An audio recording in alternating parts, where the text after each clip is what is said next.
Hello, আমি নিপা। আমার চ্যানেলে আপনাদের সকলকে স্বাগত জানাই।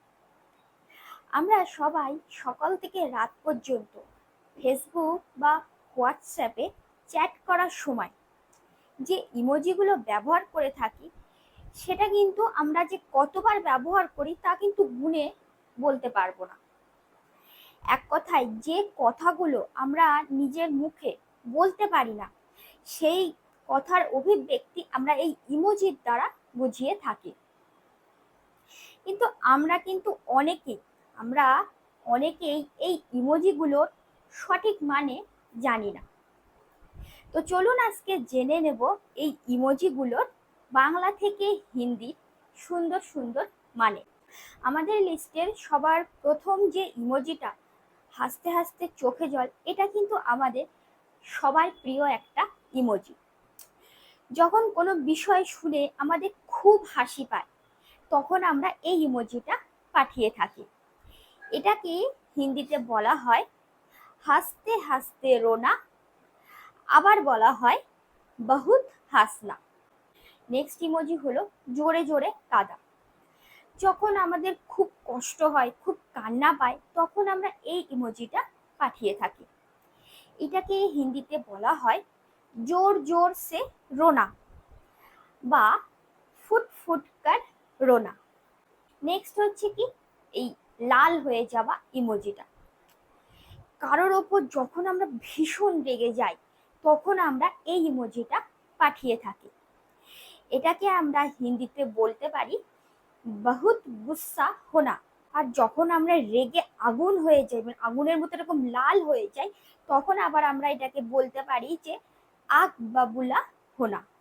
নেক্সট হলো এই করুণ দৃষ্টি বা আবেগপ্রবণ হওয়া।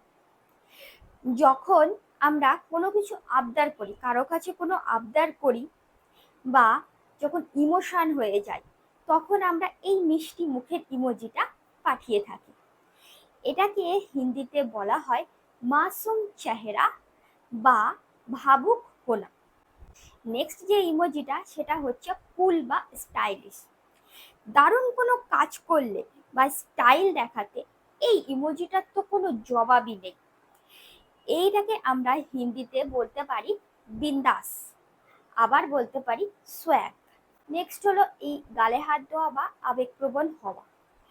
যখন আমরা কোনো কিছু বুঝতে পারি না বা চিন্তা করি, তখন আমরা এই ইমোজিটা পাঠিয়ে থাকি।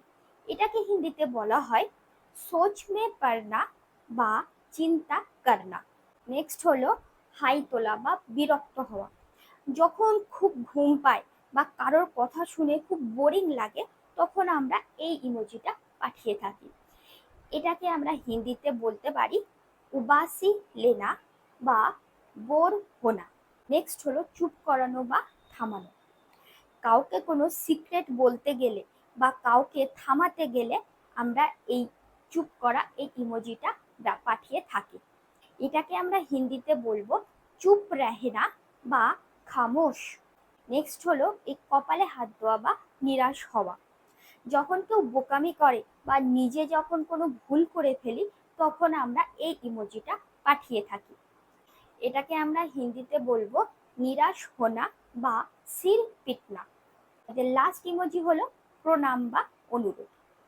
কাউকে ধন্যবাদ জানাতে বা সম্মান করতে এবং অনুরোধ করতে আমরা এই হাত জোড় করে ইমোজিটা পাঠিয়ে থাকি। এটাকে আমরা হিন্দিতে বলবো নমস্তে বা প্রার্থনা করনা। তাহলে দেখলেন যে আমরা সকাল থেকে রাত পর্যন্ত ফেসবুক বা হোয়াটসঅ্যাপে চ্যাট করার সময় যে ইমোজিগুলো ব্যবহার করে থাকি, সেগুলোর বাংলা থেকে হিন্দিতে কত সুন্দর সুন্দর মানে। এই ইমোজিগুলোর মধ্যে আপনাদের সবচেয়ে পছন্দের এবং সবচেয়ে ব্যবহার করা ইমোজি কোনটা, সেটা আমাকে এক্ষুনি কমেন্ট করে জানান। আমি সবার কমেন্ট দেখব যে কার কোনটা খুব পছন্দের। আজকের এই ভিডিওটা যদি আপনাদের একটু কাজে এসে থাকে, তাহলে ভিডিওটাকে অবশ্যই একটা লাইক করে দেবে। পারলে বন্ধুদের মধ্যে শেয়ার করে দেবে, যাতেও তারা এই ইমোজিগুলোর বাংলা থেকে হিন্দির এই সুন্দর সুন্দর মানে জানতে পারে। চ্যানেলে নতুন হলে অবশ্যই চ্যানেলটিকে সাবস্ক্রাইব করে পাশে থাকা বেল আইকন প্রেস করে অল নোটিফিকেশন করে দেবে, যাতে পরবর্তীতে আমি যখন ভিডিও আপলোড করব আপনাদের কাছে যেন সর্বপ্রথম পৌঁছে যায়। সবাই ভালো থাকবেন, সুস্থ থাকবেন, ঠিক এই ইমোজিটার মতো। দেখা হচ্ছে পরের ভিডিওতে। নমস্কার।